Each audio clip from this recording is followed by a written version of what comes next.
When my son said I wasn't expected for Christmas, I didn't ask why. I didn't beg. I just looked at him standing in the doorway of the house I helped him buy and said, "Understood." Then I walked back to my truck, turned the engine on, and by the time I reached the stop sign at the end of his street, I'd already called the bank. The mortgage payments were made. Finished. And that was just the beginning of my plan. Justice must be restored, and arrogance is punished. You won't believe what I did next. Before we continue, please subscribe to the channel and let us know in the comments. The snow hadn't stuck yet, but the air in Homer that morning felt sharp enough to cut bone. I'd driven the old Silverado down from Seward 42 miles each way because Jack had asked if I could help hang lights around the garage for the kids. Just need a ladder in your army hands. He joked on the phone 3 nights ago. I hadn't missed a Christmas with my son since Desert Storm. Not when I was stationed in Germany. Not when his mother passed. Not when I had a shattered left hip from a training accident and needed a cane just to reach the porch. But that morning, standing beside his neatly trimmed hedges and holiday inflatables, he didn't even offer me coffee. "I'm going to say this straight," David began, shifting awkwardly on the threshold, his hands tucked deep into his jacket like he didn't want to be part of this conversation. "This year, you're not expected for Christmas." Expected? That word rang louder than it should have. It wasn't, "You're not invited." It wasn't even, "Please understand." It was a logistical memo like I was some retired contractor whose presence was no longer required. I looked past him. His wife Eleanor moved through the kitchen behind him. She didn't look up. A roast in the oven. Kids' drawings on the fridge. My grandson's boots by the fireplace. The same boots I'd ordered from a tactical gear site because he said he wanted to be like Grandpa. I kept my voice level. "Something I said?" Jack sighed. "It's not about you, Dad. Eleanor's parents are flying in from Portland this year, and they have traditions." "Traditions?" I nodded slowly. "Right. Look, maybe we can do something the day after. Brunch, or whatever." Brunch. I hadn't driven through black ice and packed that damn ladder for brunch, but I smiled anyway, the way a soldier does when he's outranked, but not outthought. "Understood," I said, then turned around. By the time I hit the freeway ramp, the windshield fog had cleared, but something colder had settled behind my ribcage. I drove in silence, except for the soft hum of the heater, and the memory of Jack's voice telling me I didn't fit this year's program. I'd co-signed the mortgage on that house 4 years ago. He and Eleanor were barely making rent in a 2-bedroom duplex when he called, voice cracking. "Dad, I got an opportunity for a VA-backed loan, but my credit's still shot from the hospital bills. Can you help?" I didn't hesitate. I didn't ask questions. I'd helped them land a 3.5% rate and fronted $30,000 from my military pension fund for the down payment. And since then, I'd been covering $1,875 a month, automatically deducted from my account like clockwork. My VA benefits went in. Their house came out. Because that's what fathers do. Because I believed in building something they could stand on. They'd built just high enough to forget who laid the foundation. I parked back home, a modest 2-bedroom near the edge of Wasilla. The paint was peeling, the roof needed patching. I hadn't updated the carpet since 2003. Inside, I hung up my jacket and sat at the kitchen table. My old army duffel still in the corner from Thanksgiving weekend. I hadn't even unpacked. I looked at the picture on the fridge. Jack in his graduation cap, grinning ear to ear. Maria, his mother, was holding his diploma like it was gold. And me standing beside them, still in uniform. We looked like a family in that photo. I reached for my folder, paperwork I hadn't touched in months. Mortgage records, transfer statements, loan agreements. The things no one wants to look at unless something breaks. Well, something had. 11:42 a.m. I called the bank. A woman answered with a trained warmth.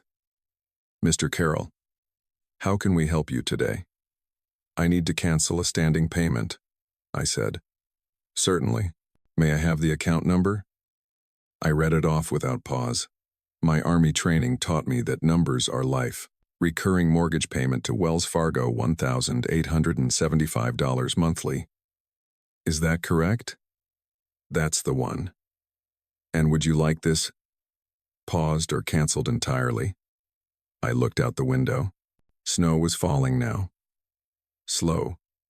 Methodical, like someone shaking a blanket over the valley. Canceled. Effective immediately. A pause on her end. Understood. That's been processed. Is there anything else we can do for you? I shook my head. No, ma'am. That's everything. I hung up and sat still, listening to the quiet hum of the refrigerator. For the first time in 4 years, my monthly budget would balance.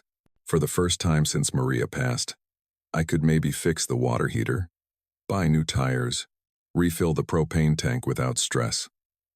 For the first time, I felt like I'd stopped bleeding. It wasn't revenge.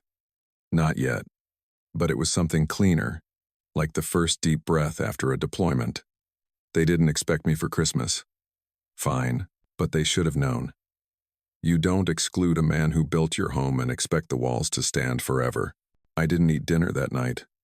Not because I was sad or punishing myself. I just didn't feel like chewing.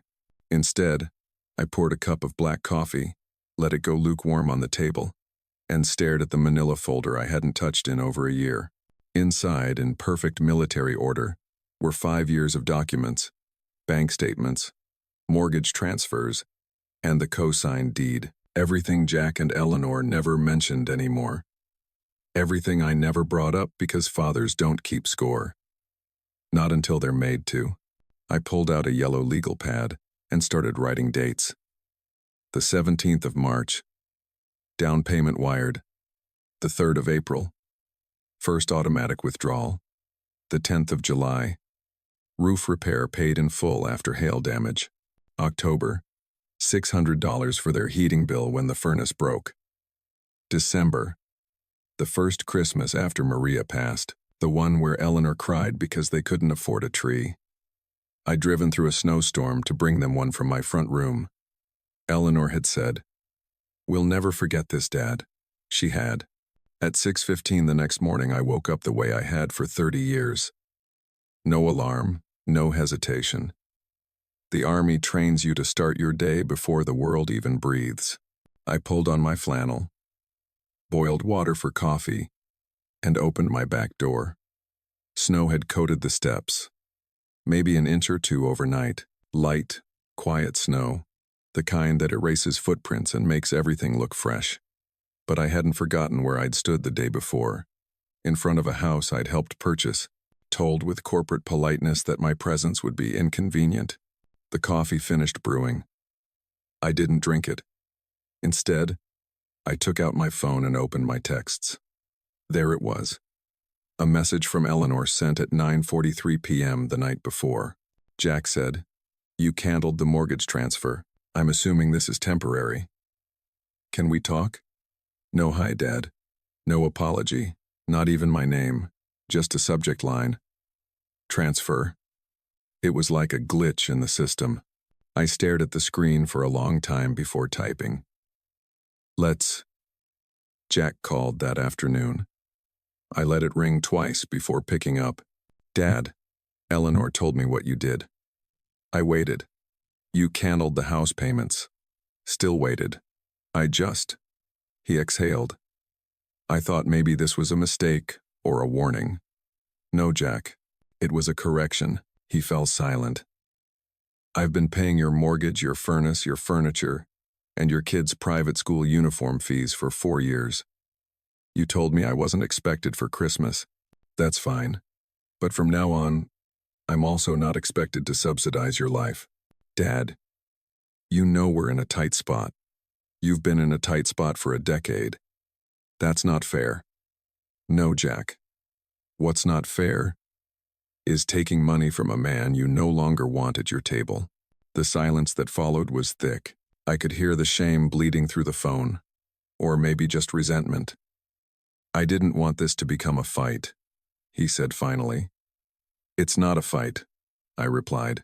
A fight would require us to be on the same battlefield. Right now you're in a house I paid for. I'm sitting in a cold kitchen eating off cracked plates. Eleanor's parents just have higher expectations. That's all. They're refined people. That word again. Refined. As if I just walked out of the jungle and tracked snow into their art gallery. I ended the call without saying goodbye. Later that night, I walked into my garage and pulled the tarp off an old footlocker I hadn't opened in years. It was the same one I carried through Kuwait and Bosnia and Fort Bragg. Inside, my old uniform, a pair of dog tags, and a battered green notebook I'd kept during deployments. I flipped through the pages, half in code, half in memories. What to pack, what to watch for, how to track movements when your enemy wears a smile. I'd been a soldier for 22 years, and for the past 10, I'd tried to forget that part of me. I traded battle plans for birthday cards, combat boots for slippers. But yesterday reminded me of something. A good soldier doesn't just fight. He studies. He prepares. And when the time comes, he moves with precision. I closed the footlocker. Tomorrow, I'd start documenting everything. By Friday, I had 3 folders open across the table. Folder 1, financial evidence, receipts, monthly withdrawals, repairs, check images, and Amazon orders that they had shipped to my address because their card had declined. I had nearly $94,000 in printed proof of the life I'd paid for. Folder 2. Screenshots, Facebook posts. Grateful to be hosting this year. Our home feels magical during the holidays. Instagram photos. Eleanor posting wine glasses on the kitchen island I installed. Caption. Christmas Eve at the Jenkins number. Blessed life. Folder 3. Voice notes. I started recording myself at night. Small memories. Dates. Like an audio log of the ways I'd been erased. I didn't know yet how I would use these, but I knew this. If they wanted to erase me from their story, they'd have to fight harder. On Sunday afternoon, Eleanor called, not text. A real call. I almost didn't answer. David, she began, voice bright and brittle, like glass under pressure. Listen, I think there's been a misunderstanding. Is that so? I think emotions got heightened, and you overreacted a little. That word, overreacted. I leaned against my kitchen counter. Eleanor, what part of this is confusing for you? Well, she faltered. You're punishing Jack and the kids and yourself. I'm correcting an imbalance, I said. But the kids love you. This doesn't have to change everything, does it? A beat of silence. Then the dagger. You're acting unstable, David. There it was. They couldn't control the money anymore. So they'd attack the man. Let me be very clear, I said. My voice so even it felt unfamiliar. I'm done funding people who treat me like a burden. That's not what this is about. Number. Then what is it about? She didn't answer. Tell your parents I won't be picking them up from the airport this year, or any year. I hung up. Then, for the first time in 5 years, I opened the good bottle of scotch I'd been saving since Maria's funeral. I poured 2 fingers, toasted her photo on the mantel, and whispered, I'm back on mission. By Tuesday morning, the gloves were off. I woke to 6 missed calls and a voicemail from an unfamiliar number. A woman's voice, clipped and polite. Mr. Carriel? My name is Dana Withers. I'm a journalist with the Homer Sentinel. I was hoping to speak with you regarding a story we're preparing on elder isolation and abandonment during the holidays. Your name was mentioned. Please call me back. Mentioned? By whom? I didn't need to ask. They were escalating and they were sloppy. I called her back. Not because I wanted to clarify anything, but because soldiers don't ignore intelligence. You gather it, assess the terrain, and move accordingly. Dana sounded younger than I expected. Mid-32nd, maybe. Sharp. Measured. Thank you for calling me back, Mr. Carriel. Just David. David, I want to be respectful of your time. I received a pitch from someone in your extended family, a woman named Catherine Jenkins, Eleanor's mother. Of course, she shared concern that you may have been experiencing cognitive decline, that perhaps recent decisions regarding family support and property arrangements were made under stress or emotional duress. She provided me with a copy of a canceled mortgage transfer and a few emails. Emails? My jaw tightened. Is this a profile piece or an ambush? A pause. To be honest, it started as one. But I've done some digging, and I have a few questions. I let her ask them, and I answered plainly. 30 years of service, no debt, no criminal record.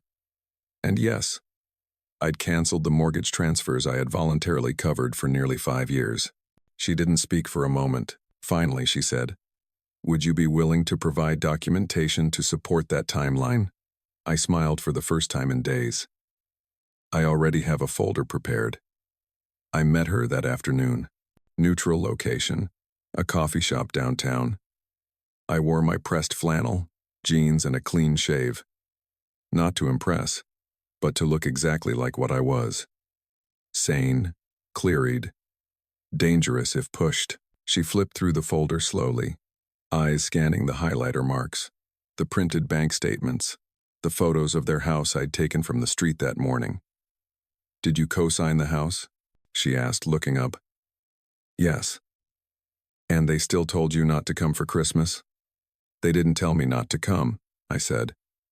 "They said I wasn't expected." She winced. "That's worse. By Thursday, the story broke. Not front page, not yet. But page 7 of the Sentinel's lifestyle section with the headline, "The Forgotten Contributor. One Veteran's Quiet Christmas." It wasn't a hit piece. It was factual, almost reverent. The photo showed me in profile sitting at my kitchen table, coffee in hand. I'd asked her not to use the ones with Maria's photo in the frame. She honored that. The article didn't name Eleanor or Jack, but anyone in Homer with a Facebook account could connect the dots. The comment section blew up by lunchtime. God bless this man. My dad went through the same thing. Eleanor Jenkins still posting about their humble holiday, while living in a house funded by her father-in-law. Yikes. This generation needs to learn the meaning of respect. At 4:12 p.m., Jack called. I let it go to voicemail. Then Eleanor. Then Catherine. Then another number blocked. Finally, I picked up. "David, this is Cody Jenkins, Eleanor's father, the banker, the orchestrator." "Cody," I said calmly. "To what do I owe the honor?" "You need to retract that article. I didn't write it. You gave her the information.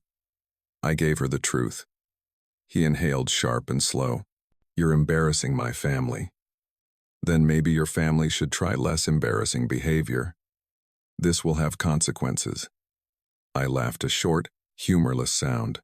"You're talking to a man who watched a convoy burn in Fallujah. You think I'm afraid of gossip in Homer? You're playing a dangerous game, old man."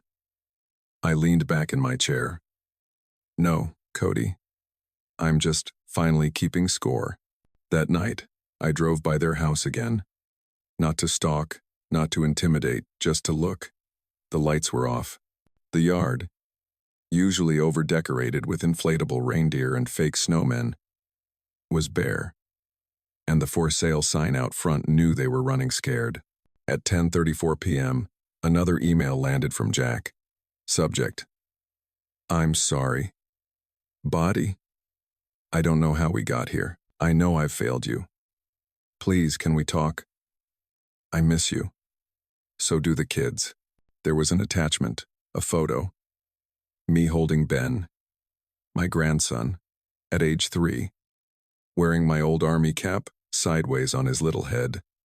Underneath it in shaky handwriting, I love you, Grandpa. Merry Christmas. I stared at that image for a long time. Then I did something I hadn't done in years. I cried quietly. No noise. No shaking shoulders. Just 2 tears, one for the boy I raised, one for the man he became. The next morning I printed the photo, framed it, and put it on my mantel beside Maria's. I didn't call Jack back. Not yet. Let him sit in the silence he built. The 24th of December, 6:41 p.m. Homer was wrapped in silence, the kind that only comes when snow falls slow and clean over everything you've built and everything you've lost. I stood across the street from their house, engine off, lights dimmed. Eleanor had gone all out this year. Golden lights traced every gutter, wreaths on both windows, glowing reindeer flanking the walkway like guards at a private palace. I watched silhouettes move behind the curtains, guests in dress coats, wine glasses in hand.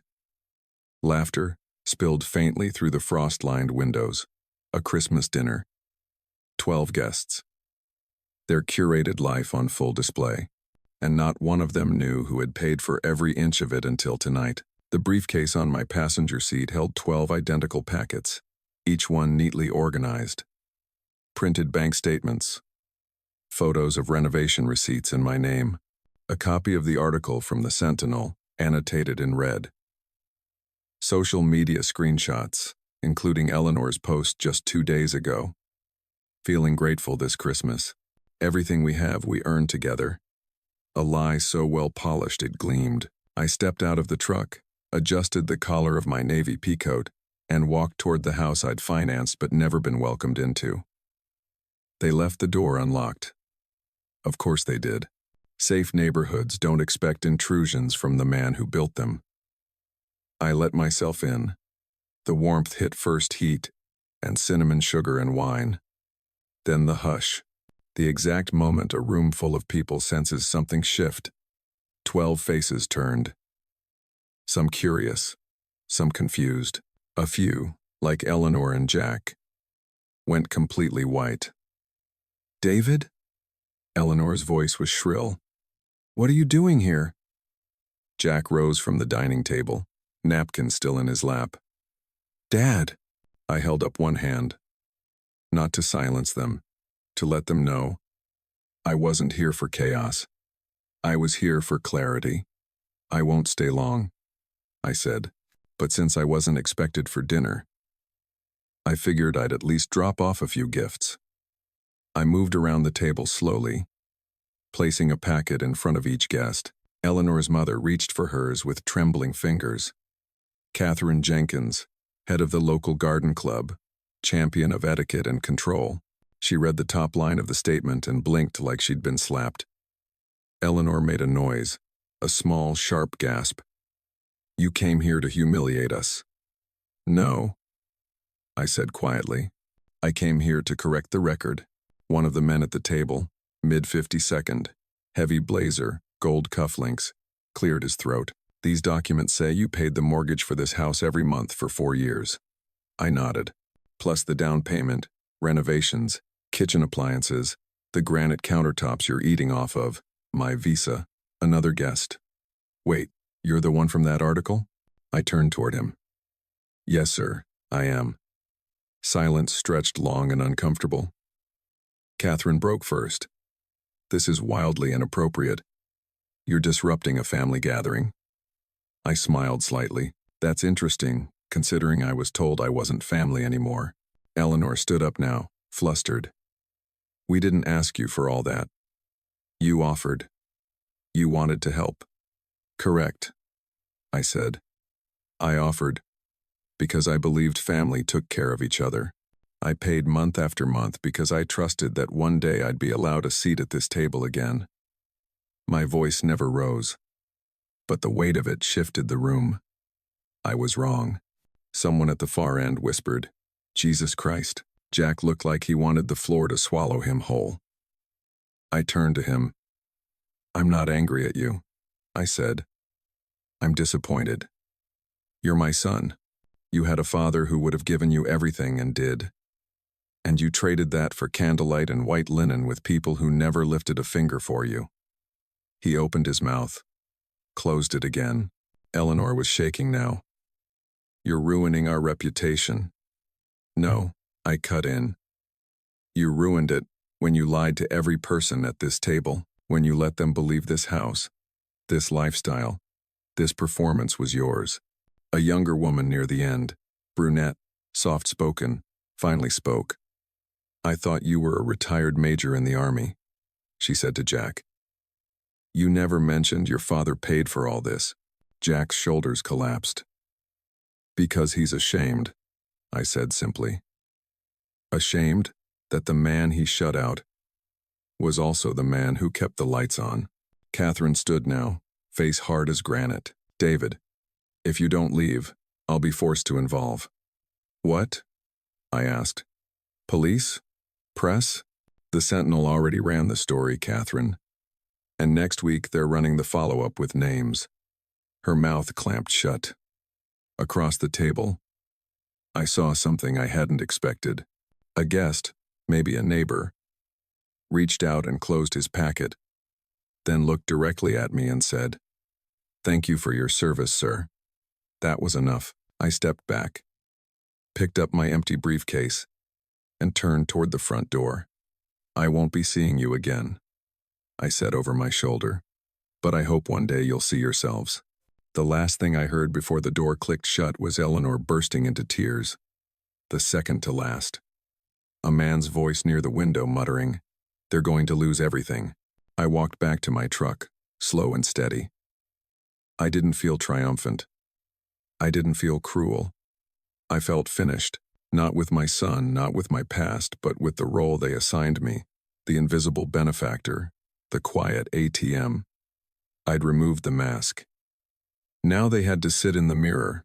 That night, I lit a fire in the old stove and poured another glass of the good scotch.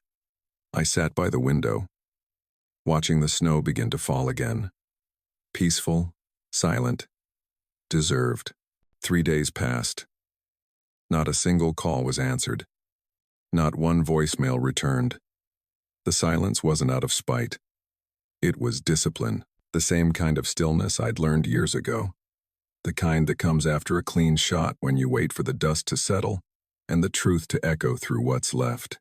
On the third morning, I found a certified envelope wedged in my mailbox, rubber banded to my screen door. Notice of default, amount past due, $11,250. Lender, Wells Fargo Mortgage Division. Action required within 14 days to avoid foreclosure proceedings. I read it slowly twice. Then again just to be sure I hadn't misread the numbers. 3 months of unpaid mortgage. The same payments I'd once covered automatically, without thanks, without reminder. Now they were overdue, and nobody was coming to save them. I placed the envelope on the counter, didn't open it further, didn't gloat.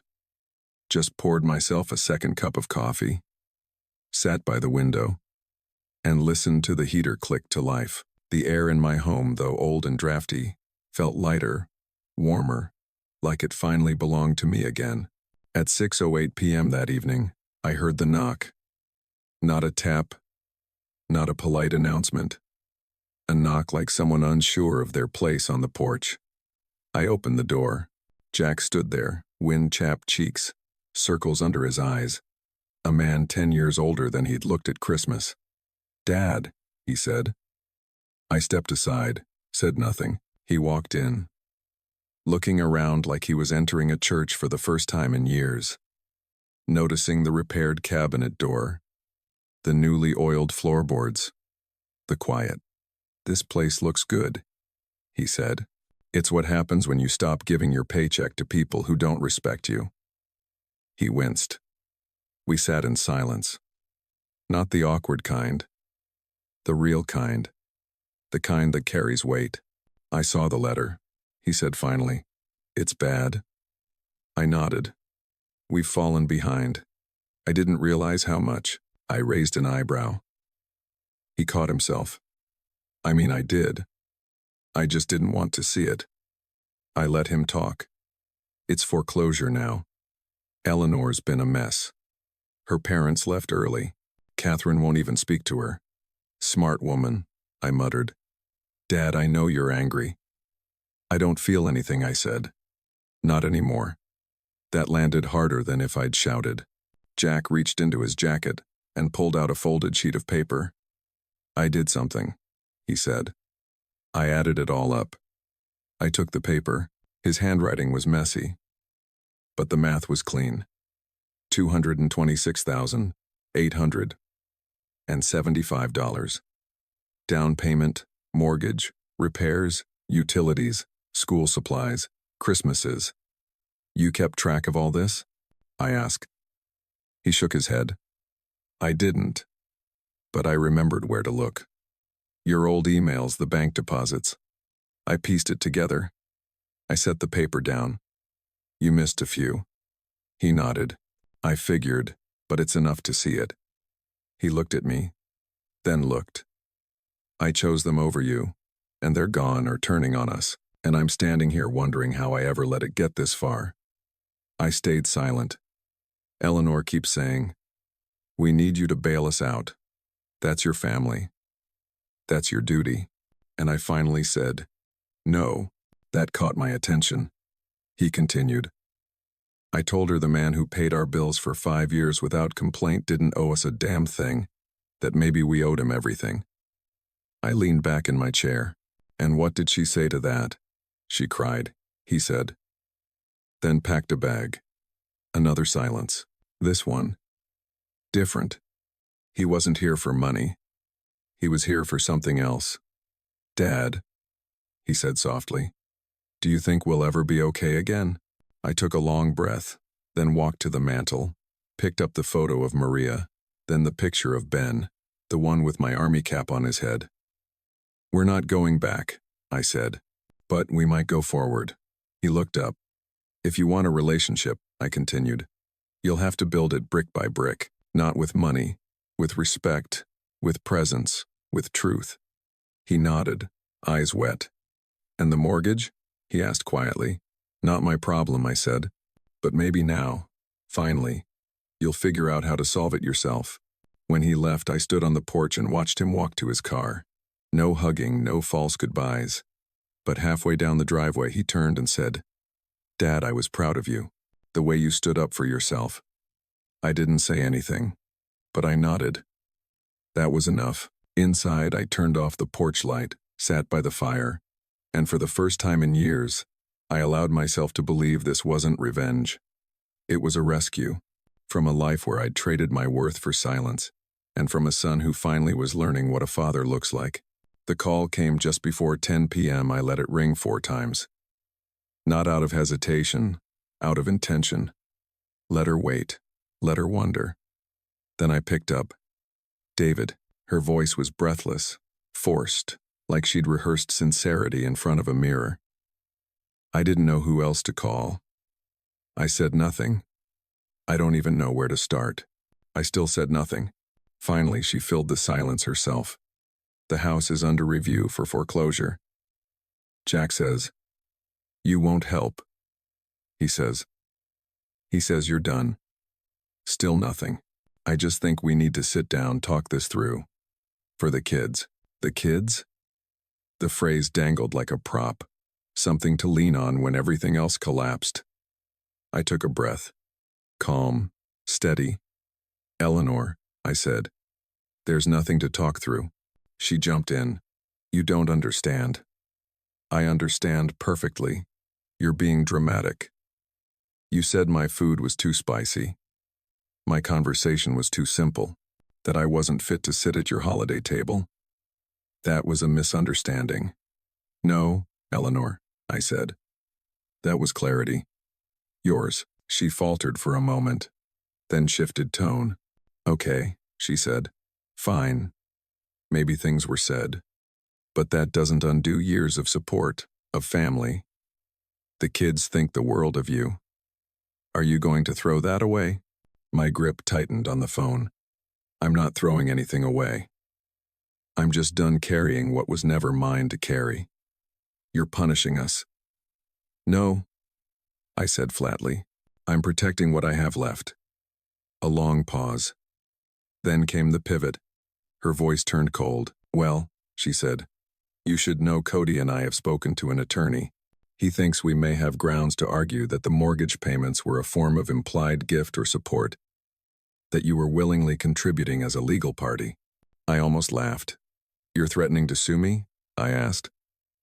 I'm informing you, she said, rehearsed now, that if this becomes a matter of legal action, your presence in our finances may not look as distant as you think. I stood up from the kitchen chair, walked to the cabinet, opened a drawer, and pulled out a thin envelope, one I'd prepared days ago.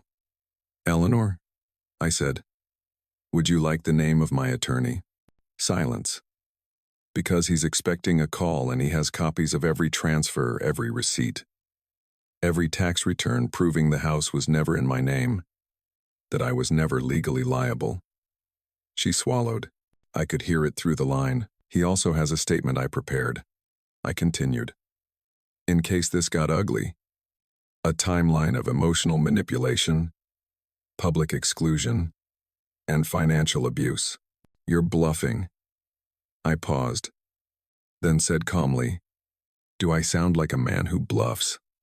More silence. Then her voice softened, that same syrupy tone she'd used years ago when asking for money just this once. David, she said, I didn't mean for this to go this far.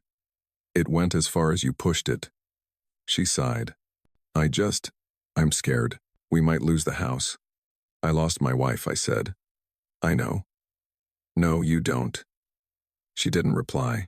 I lowered my voice. Cold, precise. You lost a house. I lost dignity, time. Years of being spoken to like I was the hired help. And now, you want empathy. Another beat. Then I delivered the final line. Eleanor, I'm not angry with you anymore, but I will never trust you again. And I will never pay for your comfort at the cost of my self-respect. Then I hung up. I sat back down, hands steady. The war was over. There would be no lawsuits, no more threats. Because people like Eleanor fight for appearances, not truth. And the truth, it doesn't flinch. That night, I opened the old army box again. Inside, I found my commendation medal, dusty but still gleaming. I held it in my hand, thinking not about service or sacrifice, but about clarity. That's what this had been. Not vengeance, but clarity wrapped in consequences. The letter arrived on a Thursday afternoon, no return address. Just my name in blocky handwriting across the envelope. The kind of penmanship that doesn't yet know shame, that doesn't curve or pretend. It just speaks. I opened it carefully. Inside was a folded sheet of notebook paper torn from a school pad. At the top, in blue crayon, was a drawing. A man in a green jacket standing beside a truck. Next to him, a boy. Arms wide open. Above them, 3 words written in lopsided capitals. Me and Grandpa. Underneath was a short message. I miss you. Thank you for my boots. I wore them to school. People said I looked strong. Merry Christmas, Ben. I sat with that letter in my hands for a long time. Longer than I've ever sat with any battlefield commendation, any promotion certificate, any bank deposit. This wasn't a plea or a guilt trip. It was a message from a boy who still remembered where strength comes from. And it hit me hard and clean. Eleanor could manipulate. Jack could disappoint. But Ben remembered, and that meant not everything was lost. I walked to my office, found a clean envelope, and wrote back, Dear Ben, thank you for your letter. I got it on a snowy Thursday, and it made the whole house feel warmer. I still have the photo of us on the mantle. The one where you wore my army hat sideways and said you were going to be a general. You looked the part. Take care of your boots. Clean them after it rains. And walk tall in them. Merry Christmas, soldier. Grandpa David. I didn't tell him about the foreclosure, or about his mother's calls, or the silence growing between me and his father like a canyon neither of us wanted to name because he didn't need that. He just needed to know that his roots hadn't rotted. That somewhere behind all the adult noise, he still had someone steady. 3 days later, another envelope arrived. Inside was a photograph. Ben standing next to a snowman, boots laced high. He was saluting sloppily, proudly, like someone who had seen the gesture done and hadn't yet learned to be embarrassed by it. Behind him, taped to the side of the house, was a hand-painted sign. Grandpa built this house. I choked on nothing, just air and memory. Later that night, I sat on the porch. The cold didn't bite like it used to. Something had shifted. The war was done. The cleanup had started. And from the wreckage, a new signal was rising, not of retribution, but of reconnection, not through Jack, not through Eleanor, but through Ben. I decided then, every Christmas moving forward, he'd get something directly from me, not passed through his parents, not delivered in silence, but handed to him with history attached. He deserved to know where he came from, not just in blood, but in the backbone. I pulled out an old ammo box I'd kept since Germany. Empty, clean, sturdy. I filled it with items. My field compass. A letter Maria wrote to Jack before his first day of school. A laminated photo of me in uniform, 1987. And Ben's drawing. This wasn't a gift. It was a time capsule of truth. I'd give it to him when the time was right. Because when boys like Ben grow up, they deserve more than stories filtered through bitterness. They deserve the full map. She arrived just after dusk. Didn't call. Didn't text. Just pulled into my driveway like nothing had ever burned between us. The porch light caught the frost on her windshield. Her coat collar was turned up against the wind. And for the first time in a long time, she didn't look polished. She looked unguarded. No makeup. No designer coat. No perfume cloud announcing her presence 2 seconds early. Just Eleanor. Empty-handed. Empty-eyed. That's the most dangerous kind. I opened the door before she could knock. She stood there stiffly, as if even her posture couldn't decide whether this was an apology or a performance. "David," she said, barely above a whisper. "Can I come in?" I didn't answer, just stepped aside. She passed me with hesitation, the first time she'd ever crossed my threshold without entitlement in her stride, and I couldn't help but notice the difference. I remember the first time she came here, 15 years ago, the first holiday she spent with Jack. She wore confidence like perfume, smiled like she'd practiced it in the mirror, and looked around my modest home like it was a problem she could fix. That day, Maria served her cinnamon coffee cake on our chipped plates, and Eleanor laughed too loudly at stories she didn't find funny. Maria watched her carefully. Later that night, she told me, "There's ambition in that one. Not the dangerous kind. The quiet kind. She'll trade respect for image, if no one teaches her better." I didn't listen. Maybe I should have. Now she stood in the same kitchen, eyes flicking to the same mantel where Maria's photo still stood, but this time, Eleanor didn't comment on the wallpaper. She didn't straighten a coaster. She didn't smile. We sat opposite each other at the kitchen table. She stared at her hands for a while. I let her. Finally she spoke. "I wanted to look you in the eye." "Why?" "To say I'm sorry." I didn't react. "I was wrong about you," she continued. "About a lot of things. I let pride and appearances get in the way of decency. I thought control was the same thing as respect, and I confused silence for agreement." That one landed. I gave her a slight nod. "Progress. Maybe." She shifted in her seat. "I came here thinking maybe you'd want to say something, too." "I already did," I said. "At your Christmas dinner." "That wasn't a conversation." "No," I agreed. It was a reckoning. The room went still. She sat with that. Let it sink in. "Good. Then, do you hate me?" I met her eyes. "No. But I don't trust you, and I don't welcome you." Her jaw tensed. The control slipped for a second, but she caught it. "I deserve that," she said. "You deserve truth," I replied.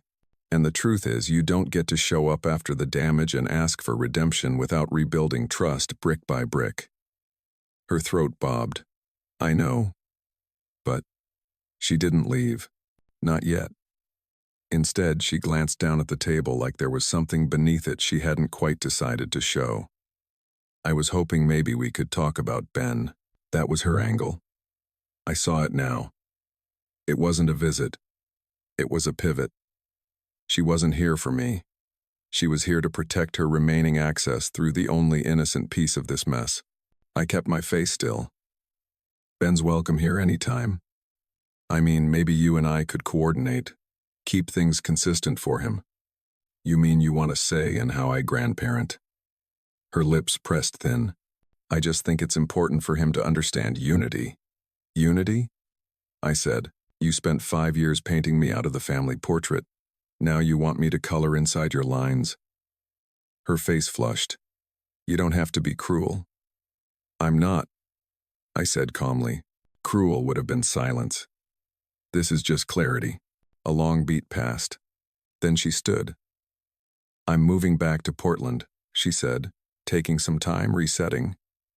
I didn't ask who that reset was for her, or the image of herself she was trying to salvage. She stepped toward the door, then turned back, one hand on the knob. One day you'll see I was trying my best. I looked at her, measured her. Not to hurt, just to weigh. I hope that comforts you. She nodded once, like that answer had closed something inside her. Then she left. No door slam, no lingering perfume, just absence, the honest kind. I didn't move for a few minutes. Then I walked to the mantel, straightened the picture of Maria, and ran my thumb along the edge of the frame. I handled it, I whispered to her. You'd have done it quieter, I know, but I handled it. I poured a cup of coffee, sat by the window, and I thought about something Maria once told me years ago when Jack was a teenager and Eleanor was just a smile in a photo frame. Some people walk into your life holding gifts. Others walk in holding blueprints. Blueprints for what they want to build using your foundation. I didn't understand that at the time. Now I did. Eleanor never came to join the family. She came to curate it. And when the parts didn't match the design, she tried to sand down the edges, quietly remove the ones that didn't shine. I was never going to fit into her model, so she excluded me until the model cracked. Then she remembered who poured the concrete under it all. The truth is, this wasn't closure. It was an extraction, a surgical removal of a false bond. No stitches, just air and honesty. And a house that finally stopped echoing with the question, what did I do wrong? I cleaned the table, washed the cups, and stood in the kitchen Maria once loved, the kitchen Eleanor once critiqued. This tile's a bit outdated, she said on her first visit. You could probably get a loan to redo it. That same tile now caught the firelight from the stove like polished memory. I smiled at it. It may not have impressed Eleanor, but it had never betrayed me. I walked into the law office at 9:03 a.m. No appointment, no ceremony. Just a file folder in one hand and a thermos of coffee in the other. Susan Baxter had been my attorney for 15 years. She handled our wills when Maria was first diagnosed. She's the kind of woman who doesn't waste time with small talk unless it has legal consequences. David Carril, she said, as I entered. Either someone's suing you, or you're finally updating your living trust. I gave her a nod and dropped the folder onto her desk. Both, I said. She flipped it open. Inside, every document I'd been assembling for the past 6 weeks. Mortgage statements, transfer records, handwritten notes, photos, screenshots. She read in silence, eyebrows lifting slightly. I thought this might be about your son, she said. It is. And the daughter-in-law? I gave a dry smile. She's already lost the war. I'm just locking the gates now. We got to work. Within an hour, Susan had updated my will to remove Jack and Eleanor as contingent beneficiaries. Established a custodial Roth IRA in Ben's name. Funded with a small but growing investment. drafted a legally binding letter affirming that all financial support provided to Jack and Eleanor was voluntary, non-recurring, and not contractually obligated. Added a clause to my estate. Any attempt to contest it would result in complete forfeiture of all listed inheritance. What about the house? She asked, glancing at a photo I'd clipped from Zillow. Their current home now listed as is. I shook my head. They'll lose it. And I'm not lifting a finger. At 11:20 a.m., just as we were wrapping up, Susan tilted her laptop toward me. You should see this. On the screen was a copy of a public filing. Bank records attached to a newly opened custodial account in Ben's name. The trustee, Jack Careel. I stared at the screen for a long time, then leaned back slowly. When? I asked. 3 days ago. Amount? $1,500. Not much, but clean, legitimate. I said nothing. Susan looked at me, arms folded. You know what that is, right? A signal, I said. She nodded. A small one, but real. I didn't know what to feel. Not pride, not forgiveness, just pause. For once, Jack wasn't reacting. He was initiating. Not to impress me, not to win me back, but because maybe, just maybe, something had finally cracked through the varnish of his adulthood. That afternoon I drove to the edge of town, not to see him, just to park. A grocery store lot, neutral ground. From the cab of my truck, I watched the street and thought of everything he didn't know. That I'd already changed my will. That I'd redirected his legacy into Ben's future. That I was no longer the man waiting to be invited to dinner. I was the man building a legacy in silence. I remembered a conversation I had with Maria when Jack was 12. He'd flunked a math test, lied about it, then tried to blame the teacher.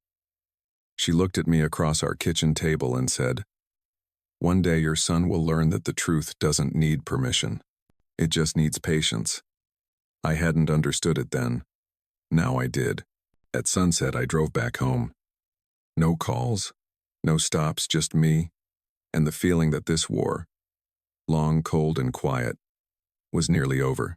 Not because they surrendered, but because I stopped showing up for a battle that wasn't mine to fight anymore. That night, I lit a fire, sat with Ben's latest letter beside me, and looked through the folder one last time. Not to add to it, not to weaponize it, just to honor the facts. Because when your life has been rewritten by others for long enough, your facts become your fortress. And for the first time in years, I felt untouchable. Not because I'd won, but because I'd finally let go of needing to. It was still dark when I woke. I hadn't set an alarm, but my body knew. The 25th of December. My first Christmas morning in 29 years, spent alone. The wood stove had gone cold. The silence stretched thick across the living room. No grandchild's footsteps thumping overhead. No kitchen radio humming Bing Crosby. Just frost on the windows and the hum of breath in a house finally still. I sat up slowly, no rush. The day would come either way. By 6:45, I'd lit a fire, brewed black coffee in the dented percolator, and stepped out onto the porch. Snow had fallen overnight, 3 inches, maybe 4, laid across the drive like a blank page. No tire tracks, no footprints. I thought of Maria, of how she used to set a single candle in the front window every Christmas morning, so if anyone's lost, she'd whisper, "They know there's still a home lit for them." I hadn't lit that candle in years, but that morning, I did. At 8:12 a.m., a car pulled into the drive. A rented sedan slid slightly as it stopped. The door opened and out stepped Ben, alone, wearing a too big winter coat and a knit hat that barely covered his ears. He held something wrapped in newspaper, both hands, like it was fragile, sacred, even. I stepped off the porch as he came closer. No words at first. Just a long, frozen look between 2 generations, who'd both been left outside in different ways. "Dad dropped me off at a diner near the turnpike," Ben said finally. "Said they were headed to church." I told him I'd be fine. I nodded. You hungry? Always. We sat at the table. 2 plates, 2 mugs. He didn't talk much while he ate. Just shoveled in scrambled eggs like it was his first real meal in a week. Maybe it was. Then he slid the wrapped object across the table. I found this in Grandma's closet, he said, behind the shoeboxes. I peeled back the paper slowly. Inside was a small wooden shadow box, handmade, my old dog tags, Maria's rosary, a yellowed photo of Jack as a boy in a little red wagon. And beneath it, folded carefully, a note. For the day he remembers who he is. My breath caught. It wasn't addressed to anyone, but I knew. Ben stared at the box like it was an answer to a question he hadn't even known to ask. She used to tell me stories about you, he said, about the medals, the missions, but also the Christmases, the pancakes, the way you'd carry me on your shoulders, like I was made of feathers. I didn't speak. Couldn't. Not for a moment. Ben looked down, then said quietly, I think I remember. I was 4. It was snowing, and you carried me to the truck when I fell asleep on the couch. You were heavy, I said, voice breaking, but I never minded. He looked up, and what he said next, I'll carry to my last day. I don't want to forget, so can I stay here a while? Just till school starts again. I nodded. Not too fast. Just enough. Of course, I said. This is your home, too. He smiled, crooked, nervous, but it was there. I know it's not like their place, I added, gesturing to the peeling wallpaper, the cracked tile. Ben looked around and shrugged. It's better, he said. It's real. That afternoon we took a walk through the snow-covered trail behind the house. No gifts, no music, just the sound of boots crunching on frost, and a boy slowly remembering that love doesn't always raise its voice. When we came back, I lit the stove again, and Ben, without being asked, chopped kindling. That night, as he dozed on the couch beside the fire, I opened the folder one last time, the paper trail, the war file, the proof. Then I placed it in the fireplace, watched it burn slow and silent, not because I forgave Jack, not because I forgot, but because I didn't need to carry it anymore. Ben stirred in his sleep. I covered him with a blanket and whispered as the flames danced, Welcome home, soldier. If you've ever been excluded, underestimated, or erased, let this be a reminder. Justice doesn't always roar. Sometimes it walks quietly back into its home, lights a candle in the window, and waits for the right soul to return. If you like this story, please like this video, subscribe to the channel, and share your impressions of this story in the comments. To listen to the next story, click on the box on the screen